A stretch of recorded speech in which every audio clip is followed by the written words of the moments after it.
तो भाइयों, प्रशांत वर्मा के सिनेमैटिक यूनिवर्स की पहली मूवी हनुमान के टीजर के रिलीज के बाद ऑडियंस काफी इंटरेस्टेड दिखाई दे रही है और इतने कम बजट में होने के कारण लोग इसको काफी अप्रिशिएट भी कर रहे हैं। आदिपुरुष इसके बजट के बवाल के बाद लोगों का ध्यान मूवी के बजट और विजुअल पर ज्यादा है और हनुमान का टीजर इन दोनों क्राइटेरिया को अच्छे से फुलफिल करता है। और जैसे इस टीजर के हिडन डिटेल्स और रेफरेंसेस के बारे में, तो यारो टीजर की शुरुआत होती है पानी और पहाड़ के एक बहुत ज्यादा खूबसूरत एरियल व्यू के साथ, जहाँ हमें हनुमान जी की एक विशालकाय भव्य मूर्ति दिखती है और ऐसा माना जा रहा है कि ये पर्वत है अंजनेरी पर्वत, जहाँ पे हनुमान जी का जन्म हुआ था और ये पर्वत रियल में एग्जिस्ट करता है, जो कि कर्नाटका में स्थित है। और दूसरे सीन में हमें एक गुफा दिखाई जाती है जिसमें से लाइट निकलती रहती है। इस टीजर के लास्ट सीन में जिस शिवलिंग में हनुमान जी विराजमान है, मेरे हिसाब से ये बर्फीली शिवलिंग उसी गुफा में स्थित है। इसके अगले शॉट में हमें दिखाई देती है पानी के अंदर एक चमकती हुई मणि, जिसके अगल बगल काफी मछलियाँ हैं जो ग्लो भी कर रही हैं। और इस रतन या फिर मणि का नाम है रक्त रतन, जो है हनुमान जी का, और जिसके द्वारा हमारे हीरो हनुमंतु को अपनी पावर और स्ट्रेंथ मिलेगी।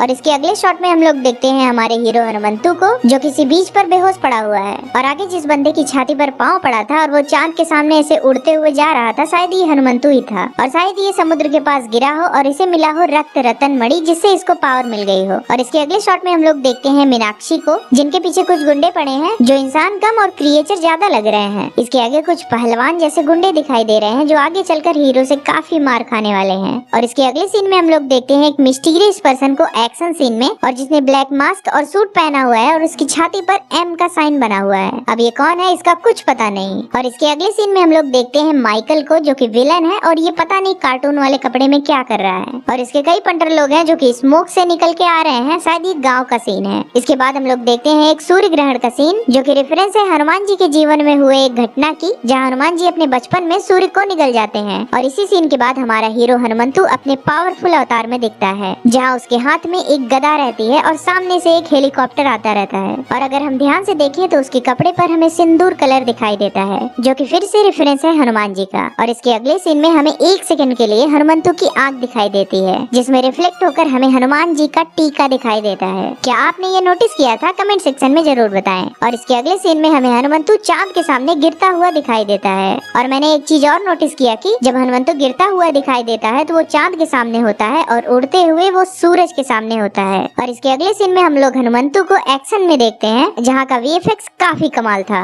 और इसी सीन में हमें महाबली हनुमान के मूर्ति अवतार का एक बार फिर दर्शन होता है, जिनके सामने गुंडे उड़ते हुए दिखाई देते हैं। और इसी के साथ हम लोग देखते हैं हमारे हीरो की सुपर हीरो लैंडिंग। और इसके आगे एक गुफा के अंदर का सीन आता है और आप जानते ही हैं वो हमें कहाँ ले जाता है। इस टीजर का सबसे ग्रैंड सीन, जहाँ हमें दिखते हैं हमारे महाबली हनुमान जी, जो बर्फीले शिवलिंग में राम कहते दिखाई दे रहे हैं। और हनुमान जी की ही आवाज से इस टीजर की शुरुआत और अंत होता है। और इस वीडियो